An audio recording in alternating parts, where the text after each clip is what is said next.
I've really taken to running, and I'd rather run than do anything else. And so that's why I live on the Sunshine Coast, and that's why I was up at 4:30 this morning to get here for the run.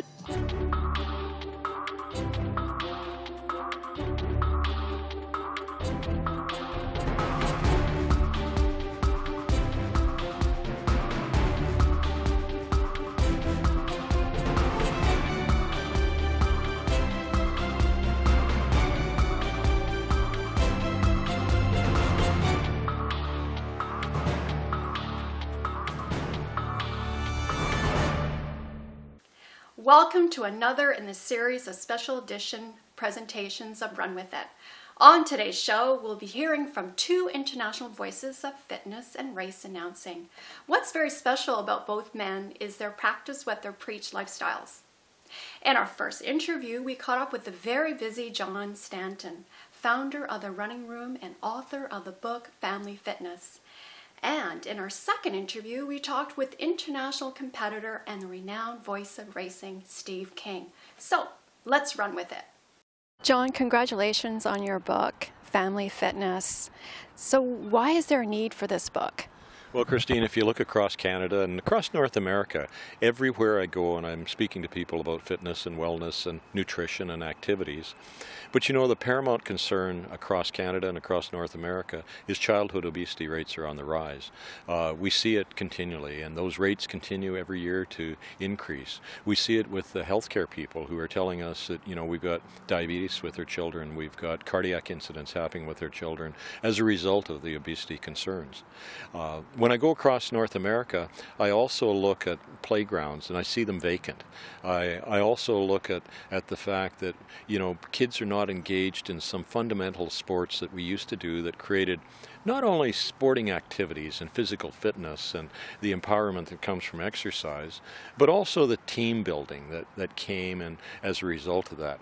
When you get children to go to a playground, a simple thing like going to the playground, they learn to organize themselves. We may say go in the playgrounds and play in the monkey bars, but pretty soon they're doing all kinds of other games. It may be tag, it may be kick the can, it may be these other sports.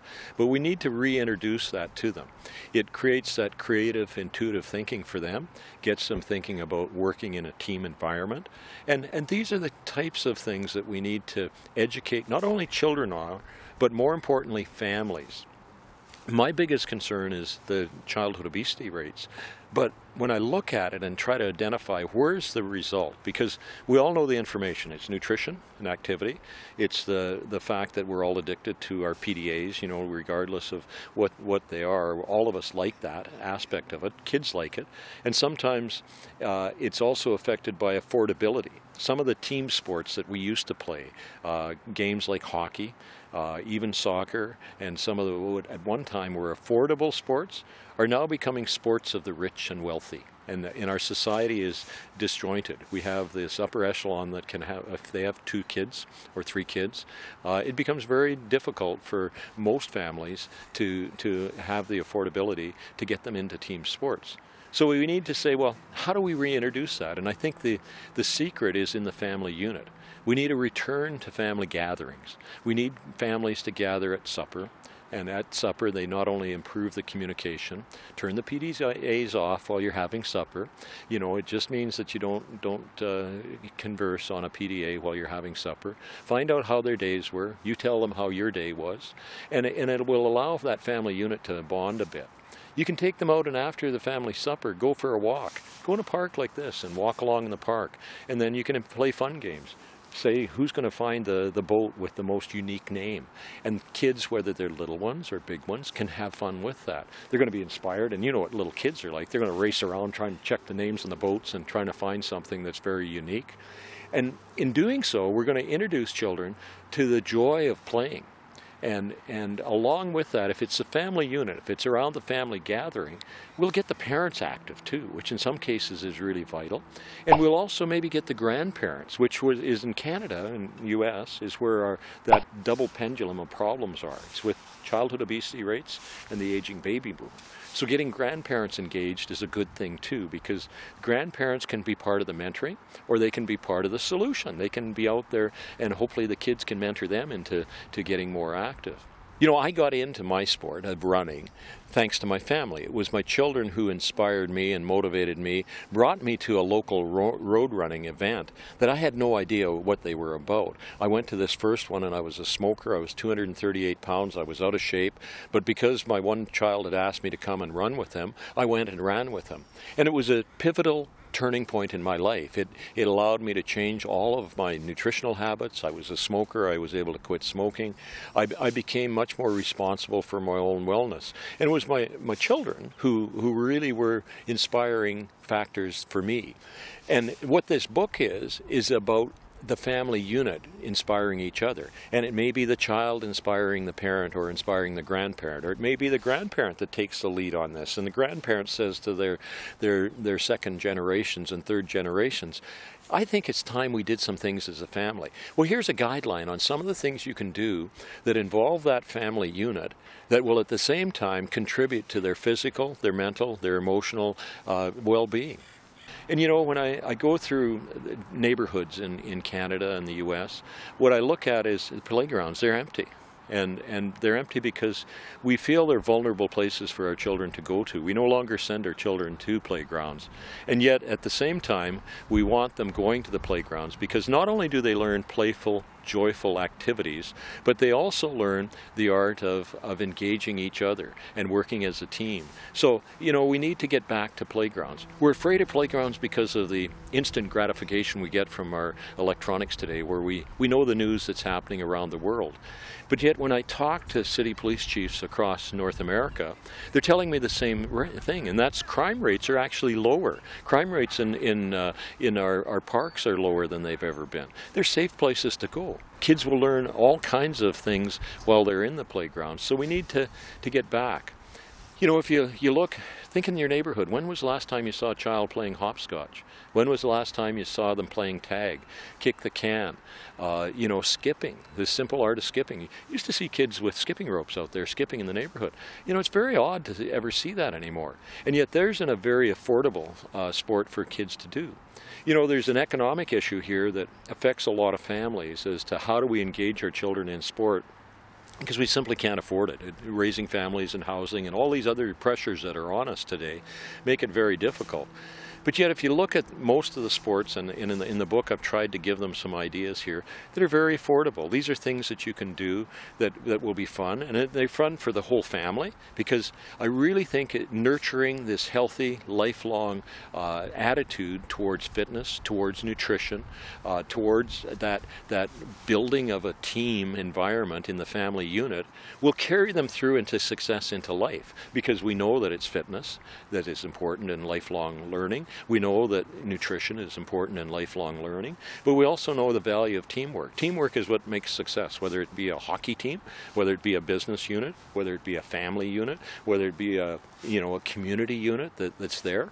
And for families that are, you know, saying, well, I can't afford that, the book's $19. So we've made it very affordable. It's full color, it's glossy paper, we really spent a lot of time on photos to make sure that we show kids that when they're doing these things, it's fun and it's engaging and they're going to enjoy it. And children do. You know, if you want to watch joy, go to the playground where you see kids playing and running around. That's where you see the joy of the child at play. And you know, one of the areas too is sleep. You know, so often when we look at obesity concerns, and this applies to both the child and the family unit again, we've given them tips on how to create a healthy sleep environment to make sure they're getting adequate sleep. Because too often kids are going to bed and they've still got their PDA and they're under the covers and they're still on their games or texting their friends. And we need to educate them on the importance of getting a proper night's sleep. That's part of why they're not making those healthy eating choices in the morning, is because they haven't had a night's rest, and a fully recovered day isn't happening when they get that night's sleep. So sleep is an important factor, and we've tried to give them some tips. Same as nutrition. We're giving them nutritional tips, which are sort of the standard. Here's the kind of meals you should be having during the day, but also here's the kind of snacks you should have when you're out doing these activities, and snacks that are, again, affordable. That so often, you know, we think of a snack snack, and we think of the frozen soda that we buy at the convenience store and a chocolate bar.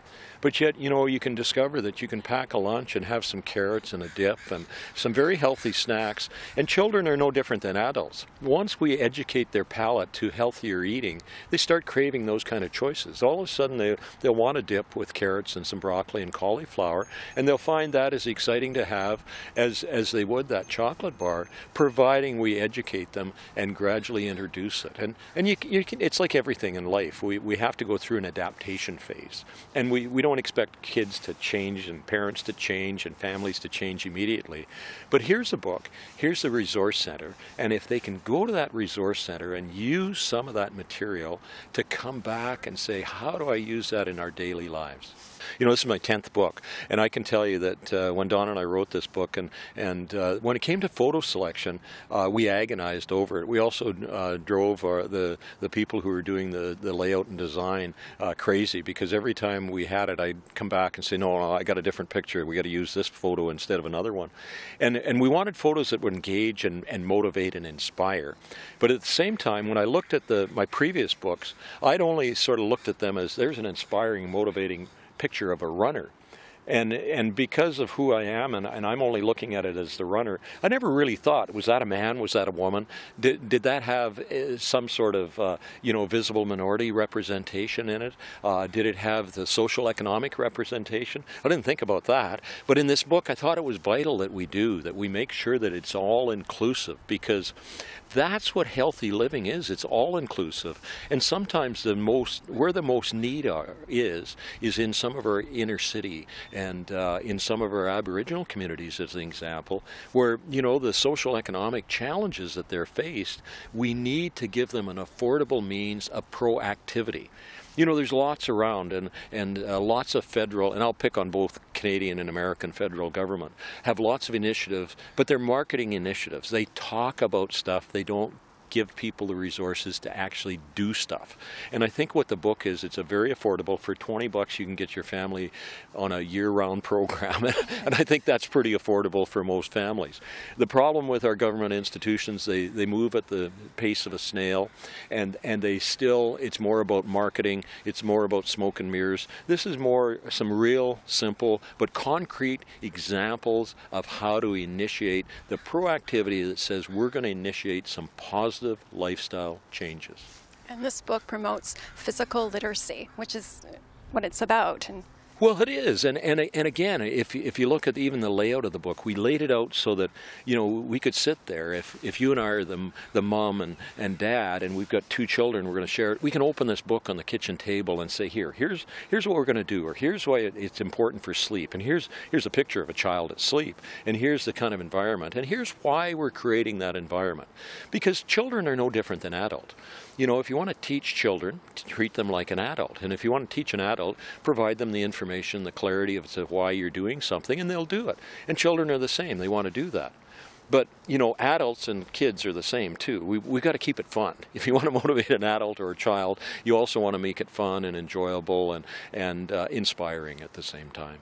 This isn't just about running, and I think that's an important message to get out to people. I'm known as the running room guy. Like across North America, I'm kind of the running guy. But what's important here is this isn't just about running. This is about being physical active. This is about skipping, running, jumping, throwing, those kind of activities. Playing tag, bursts of energy followed by little rests of energy, and that's what we're trying to do. We teach kids, how to play kick the can. There's games that we play in here that are simple, that don't require any special equipment. It just requires a little enthusiasm, and I'm saying that enthusiasm, some of that mentorship and leadership is going to come from that family unit. And it can be different people in the family unit. We've had many families with challenges. They're disjointed families. So you may have a mom that's working with a grandparent, and you may have a single dad who's raising a couple of kids and trying to say, how do I do? Where do I get them started? And I can't afford these team sports. Here's a resource that you can go to that says, here's how I'm going to deliver this to my family, and it's going to have that very positive effect on them. But what we are hoping the book will do is it will help address this issue. You know, I think one of the biggest problems when you look at it is the healthcare system. It's overworked, it's overburdened in every province, in every state. Obama's got his healthcare. In Canada, we've got, you know, our healthcare that is concerned. It's the number one item in the media all the time is healthcare. I think if we can get families more active, we'll take that. The problem right now is in hospitals. The good, caring healthcare providers that are there are overburdened by self-indulgence. And if we can get some of the self-indulgence off the table, it'll allow those healthcare providers to deal with the trauma of injuries, to deal with finding cures for cancers and heart disease and some of these other ailments that are out there, and allow them to do what they're very good at so that we're not burdening them with this self-indulgence that currently we face in Canada and North America.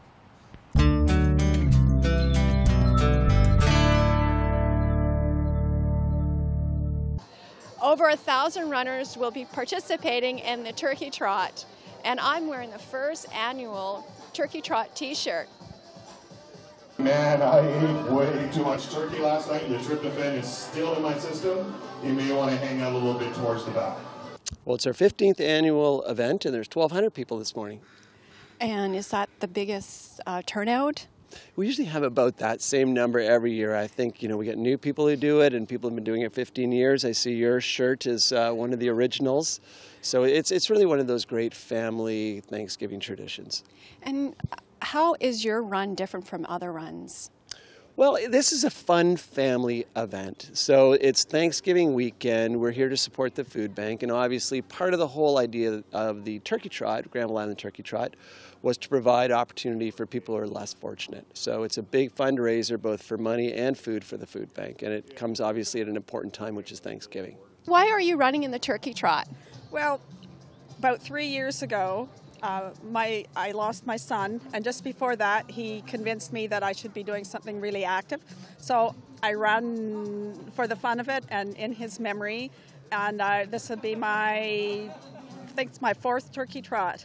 So I started it just around that time. So that's awesome, and you run off some turkey too today. Yeah, we're having the turkey after. Oh, okay. But I've really taken to running, and I'd rather run than do anything else, and so that's why I live on the Sunshine Coast, and that's why I was up at 4:30 this morning to get here for the run. We have a stroller category for the youngest all the way up to, I think we have over 80-year-old in the event. Wow, there's a trifecta of people in that stroller. Steve King has been involved in competitive walking and running the better part of his life. In fact, because of his love of the sport, he got involved in race announcing and very soon became known as the voice of racing. Welcome, Steve, and I understand you've been a race commentator for 30 years, is that right? Yeah, since about 1980, and it all began simply because when I arrived in Penticton from England, there were no running events going on, so I started putting on some events, got a running club established, and I put them on so that I could actually run them. And so when I finished the race, I'd be near the front of the field at that point, and so I'd grab a bullhorn and start calling everyone in. So it's been a wonderful journey. Wow, so you were also a race competitor, right? Triathlete and runner. Yes, I've been running since I was about 5 years of age and never really stopped. But when I was about 19, 20, I was on the stock exchange in London, and they used to have a major event there called the London to Brighton, but it was a race walk. And a friend of mine was a race walker who was on the Olympic team, so I learnt from him and joined a club in England, and so I race walked for about 10 years, and at the same time I did the odd marathon here or there as a runner. And then when I came to Canada, I've only done 1 or 2 race walks here, and the rest has all been running. So tell me some memorable, great achievements that you've done. Well, from a personal point of view, one of the most enjoyable ones was the Death Valley race, which is a 135-miler. That was in 2001. I've done the Comrades Marathon, which is a 56-mile or a 90K race in South Africa, and the Ultraman, which is a 3-day triathlon, some very long distances. So how did you train for that? Well, a lot of people think you train maybe twice as much as for Ironman, for instance, but that's not the case. It's mainly a mental thing. As long as you put the time in on the swim, the bike, the run, and then you've got to put it together on the 3 days, and you have a crew in which to do so. And the other great thing about that for me is Ultraman and Ironman were in my hometown of Penticton, but I also get to go to the World Championships in Hawaii, which I'm actually off to next weekend. How does it make you feel when you are, announcing the runners' names and they do a PB? How does that make you feel? Really excited because I haven't been able to race much myself for the last few years, but I get a lot of vicarious pleasure out of watching other people achieve their goals. And for some, it's finishing their first 5K or the Sun Run, or of course it could be a marathon or an ultra marathon. And for me, it's a very joyful experience to see the bliss, the satisfaction, and sometimes the frustration. Some people don't quite achieve their goals, but what I get the pleasure of seeing is hopefully them coming back for a second or third attempt. Do you have a particular favorite race at all? I love the Ultraman races, and part of that is because they're limited to about 40 people, and each person that's doing it has to qualify, and they each have a crew. And it's really a bit like being in a traveling circus. You get to know everybody, and it's really like family. It's just a wonderful experience doing that, especially over 3 days, as you see how events like that unfold. Someone may be leading after the swim and then struggle going back and forth, and others coming from the back, or have one bad day or 2 bad days and then have a wonderful day at the end. So there's a lot of dynamics involved. And Steve, will you be doing the Sun Run? Of course, right? I certainly hope so. I'm scheduled to. Yeah, I love that event too. And to see the guys at the front where they're doing 28 minutes, or the people at the back, the last finishes are usually 3 hours, 15 minutes, something like that. And they're people who have great difficulty in just being mobile. So it's wonderful to see everyone willing to take that on. Yes, and I mean, you're known as the voice of race announcer. How does that make you feel? I mean, I love your voice. It's distinctive. Well, I appreciate that, Christine. It's wonderful. Obviously, for me, I'm very fortunate that it evolved. I never forget the first time someone phoned me up when I was doing some local commentary in the 80s and said, would you mind coming to do that at our race? And then they actually offered me some money to do so. And so I was blown away by that because, I certainly would do it for nothing, although now I'm very fortunate I get to meet the athletes beforehand, a lot of them, certainly the pros, get to know their stories and histories, and then see them at a variety of events around the world. Do you still compete, Steve? Well, I haven't formally competed seriously since about 2007. I contracted a virus in Africa, and my lung capacity has gone down to about 54% right now, so it's difficult. I do miss it, but I can walk quite comfortably. So I did the BC Seniors Games a couple of years ago and did the race walks and won a couple of golds there, so I was fortunate to do that. So if it can come back a little more, I would then get back into it, because I plan to be competing in the 95 to 99 category at some point in my life.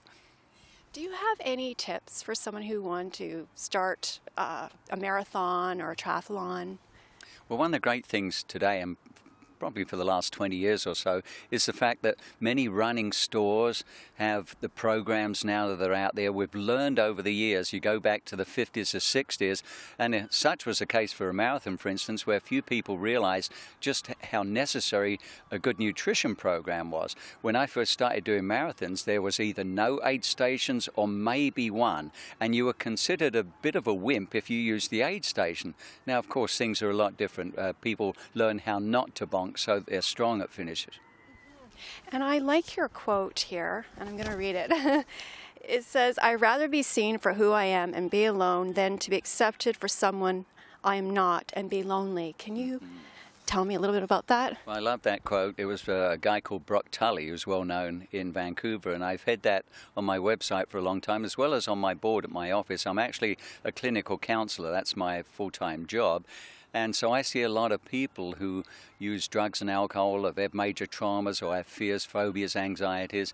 And so for them, it's like a loss of their authentic self started to happen because they're using some substance or process to avoid their legitimate self, because maybe they've been hurt badly in the past. So it really means to me, don't give up that self. Get to know thyself, and because otherwise you'll be alone. You're the only person who's guaranteed to be with you for the rest of your life. So you might as well make friends with yourself. Right, and running helps your mental health. certainly does. Helps with the chemistry, helps with the structure, helps with the motivation, the passion, the enthusiasm, makes you want to get up and get out there each day. And above all as well, it's a great family to be a part of, because look at all the communities that host events, the smallest and the biggest, whether it be 10 people in a local community that are putting on a small low-key event, or 100,000 people that get together as volunteers, spectators and competitors. And the racing scene has changed. There's a lot more families participating, right, and more women now too. Totally. There's very few events I go to now where the women aren't dominant in terms of the numbers. And now you've got women that are 3rd to 10th place overall. I've been to about 6 races now in my career where women have won overall. You know, and it's usually the ultra distances. So very, very impressive. When it gets to 50 miles or above, it's amazing the stamina women have. They are able to continue to go at a steady pace the entire way and build it up for strong finishes. People in Vancouver would be aware of Ellie Greenwood, for instance. She's been a former winner of the World 100K Championships. Can you tell me one of your most memorable experiences? I can. 1986, when Penticton hosted the first official Ironman Canada. We have been hosting an event at Iron Distances since 1983, but in 86, a family called the Hoyts came to Penticton to take on the challenge. And Dick was the father, Rick was the son who had cerebral palsy. And they've become so well known since then because of all the marathons, Ironman races, even going across the US together. And it was amazing to see that they would come to our community and take on this challenge. And the other thing was that here's Dick able to sit all day long and do his thing and be so excited because his father swam with him for 2.4 miles and he was in the back of this inflatable. Then he had a special seat made on his bike so he could take him over the entire 112-mile course, and that's a tough, tough course, lots of climbs. And then he pushed him in the chair to that finish line of the marathon, and it was beyond the 17-hour limit, but such was the impact of the story on our local community and everyone that was there, that there were 500 people running with them the final mile to that finish line. It lifted everybody. It was about 1 in the morning when they came through. It was absolutely amazing. Everyone was elevated off the ground with enthusiasm and really just so appreciative of what it took for them to. And it's been an incredible story because Rick has since gone on to become a university student and now an instructor. It's amazing. It is amazing. Thank you. Thank you. Thanks for watching this special edition of Run With It. Remember to keep those emails coming. By the way, you can now view our show on YouTube at the address on the screen. So whenever you want to find out about the latest fitness and nutritional information, run with it.